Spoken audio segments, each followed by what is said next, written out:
வணக்கம். நான் உங்கள் திரு எக்ஸலன்ஸ் ஐஏஎஸ் அகாடமியிலிருந்து சிற்பத்தை செதுக்கு 2025ல ப்ரீவியஸ் இயர் கொஸ்டின் சீரியஸ் பார்த்துக்கிட்டு இருக்கோம். இன்னைக்கு நம்ம பாலிட்டியில் என்ன பார்க்க போறோம் அப்படின்னா, salient features of the constitution, அதாவது அரசியலமைப்பின் முக்கிய கூறுகள் என்ன அப்படின்றத பற்றி தான் இன்னைக்கு நம்ம ஃபுல்லாக டீகோட் பண்ண போகிறோம். ஸோ அதில் என்ன மாதிரி கொஸ்டின்ஸ்லாம் கேட்டிருக்காங்க, அதை எப்படி நம்ம அப்ரோச் பண்ணணும், ஸோ இதுக்கப்புறம் என்ன மாதிரி கொஸ்டின்ஸ் எல்லாம் எதிர்பார்க்கப்படலாம் அப்படின்றத பற்றி நம்ம என்ன பண்ண போகிறோம் அப்படின்னா ஃபுல்லாக டீட்டெயிலாக பார்க்க போகிறோம். வாங்க ஃபர்ஸ்ட் கொஸ்டின் பார்த்துடலாம்.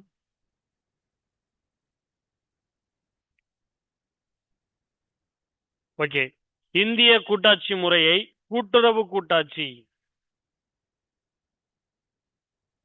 இந்திய கூட்டாட்சி முறையை கூட்டுறவு கூட்டாட்சி என விவரித்தவர் யார் அப்படின்னு கேட்டிருக்காங்க. ஸோ இதில் பாருங்க, டாக்டர் பி.ஆர். அம்பேத்கர் கொடுத்துருக்காங்க, ஜவஹர்லால் நேரு கொடுத்துருக்காங்க, டிசி வேரி அப்படின்னு சொல்லி ஒருத்தர் கொடுத்துருக்காரு. ஆனால் இதில் முக்கியமானது 12th புக்லேயும் தெளிவாக கொடுத்துருப்பாங்க. இந்திய கூட்டாட்சி முறையை ஒரு கூட்டுறவு கூட்டாட்சி அப்படின்னு விவரித்தவர் யார் அப்படின்னு பார்த்தீங்கன்னா கிரான்வில் ஆஸ்டின். ஸோ இவர் தான் என்ன பண்ணார் அப்படின்னா இந்திய கூட்டாட்சியை ஒரு கூட்டுறவு கூட்டாட்சி என விவரித்திருக்காரு. ஸோ இது போக நிறைய பேர் என்ன அப்படின்னா ஒரு விமர்சனமும் வச்சிருக்காங்க. ஸோ அதில் பார்த்தீங்க அப்படின்னா ஃபர்ஸ்ட் அரைகுறை கூட்டாட்சி அப்படின்னு சொல்லியிருப்பாங்க.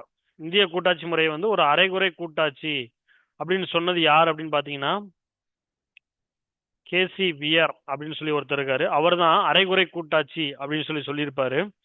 அடுத்து பேரம் பேசப்படும் கூட்டாட்சி, பேரம் பேசப்பட்ட கூட்டாட்சி அப்படின்னு சொல்லி ஒருத்தர் சொல்லியிருப்பாரு. யாருன்னு பாத்தீங்க அப்படின்னா மோரிஸ் ஜோன்ஸ் அப்படின்னு சொல்லி ஒருத்தர்.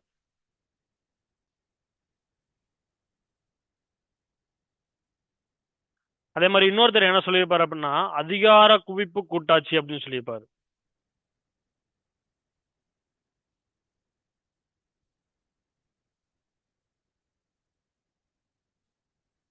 இது யாருன்னு பாத்தீங்க அப்படின்னா ஐவர் ஜென்னிங்ஸ்.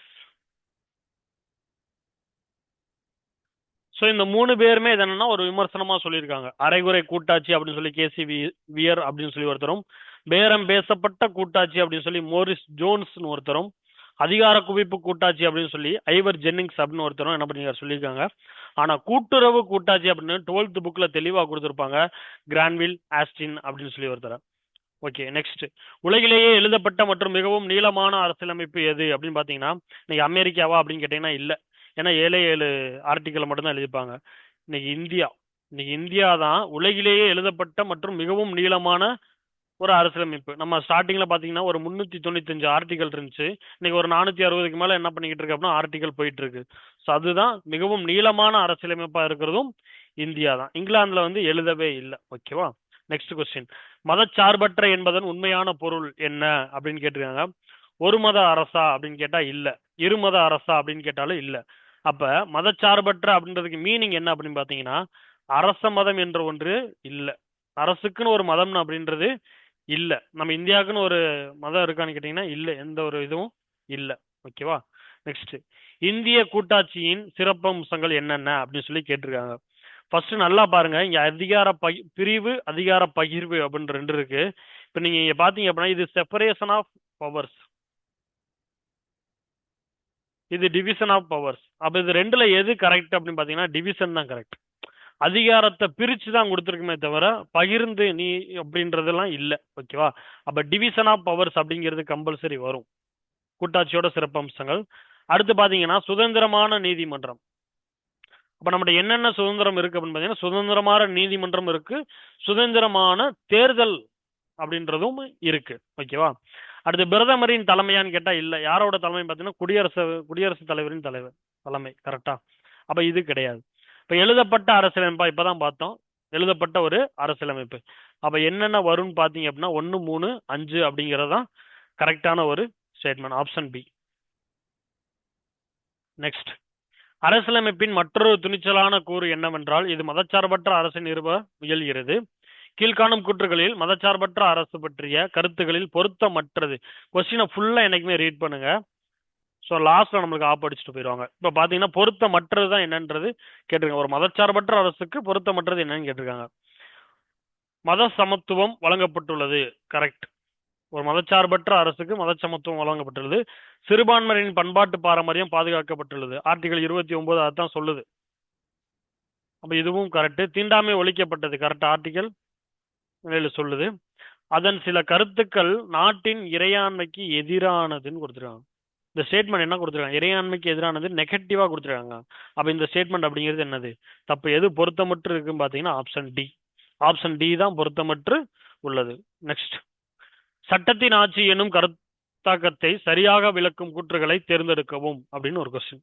சட்டத்தின் ஆட்சி அப்படிங்கிறது இங்கிலாந்துல இருந்து எடுக்கப்பட்ட ஒரு விஷயம். ஏவி டைசி அப்படின்றவர் தான் இதை பத்தி டீட்டெயிலா சொல்லியிருப்பாரு. ஸோ அதை பத்தி பார்த்துருவோம். சட்டத்தின் ஆட்சி என்பது சட்டத்தை அரசியலிருந்து மீட்டெடுப்பது. ஆமா, ஒரு அரசியலிலிருந்து சட்டத்தை வந்து மீட்டெடுக்கிறதோட நோக்கம் தான் சட்டத்தோட ஆட்சி. ஓகே, அடுத்து ரெண்டாவது, சட்டத்தின் ஆட்சி என்பது அரசு வெவ்வேறு குழுக்களுக்கு வெவ்வேறு சட்டங்களை இயற்றுவதுன்னு கொடுத்துருக்காங்க. வெவ்வேறு குழுக்கு வெவ்வேறு சட்டங்களை இயற்றுவது இதோட நோக்கமே கிடையாது. அப்ப இது கிடையாது. மூணாவது பாத்தீங்கன்னா, சட்டத்தின் ஆட்சி என்பது சட்டத்தின் முன் அனைவரும் சமம் அப்படின்றத சொல்லுது. இதுக்கான ஆர்டிகல் தான் என்னது? 14. ஆர்டிகல் 14 என்ன சொல்லுதுன்னா, சட்டத்தின் முன் அனைவரும் சமம் அப்படின்றத தெளிவா என்ன பண்ணுது?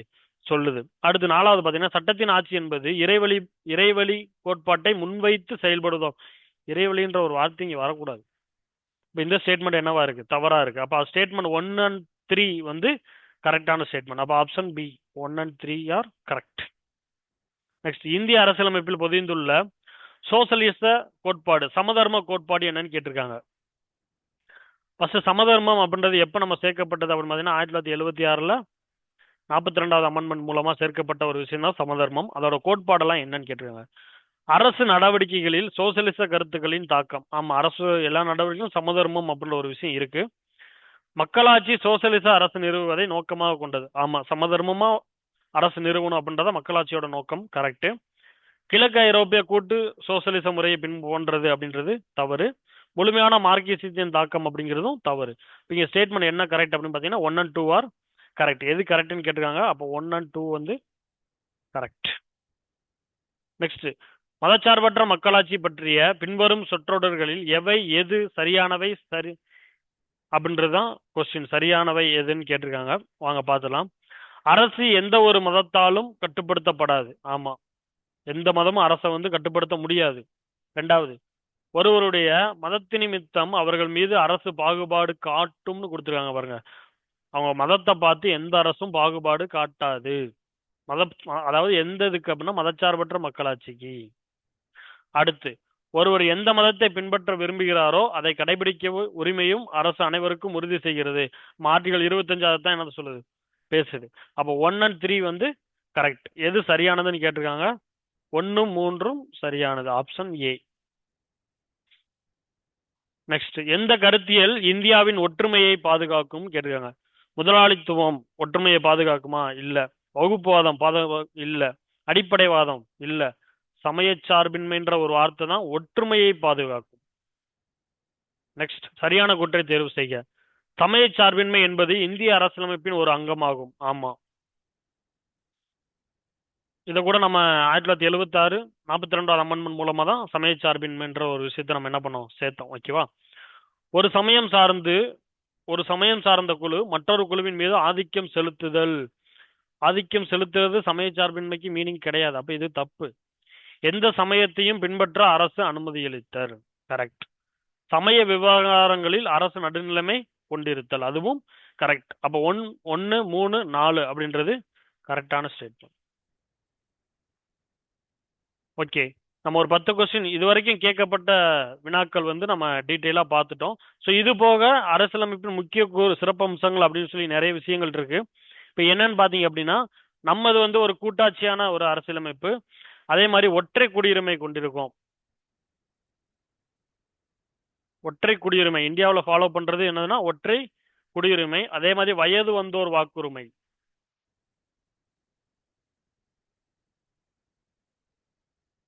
வாக்குரிமை தான் நம்ம என்ன பண்றோம் அப்படின்னா ஃபாலோ பண்றோம். அதே மாதிரி சுதந்திரமான தேர்தல் ஆணையம் இருக்கு, சுதந்திரமான நீதிமன்றம் இருக்கு, சட்டம் இயற்றும் முறை இருக்கு, மக்களாட்சி அரசாங்கம், ஒரு குடியரசு அரசாங்கம், இறையாண்மை கொண்ட அரசியலமைப்பு அப்படின்னு நிறைய விஷயங்கள் நம்மளோட முக்கிய கூறுகளா இருக்கு.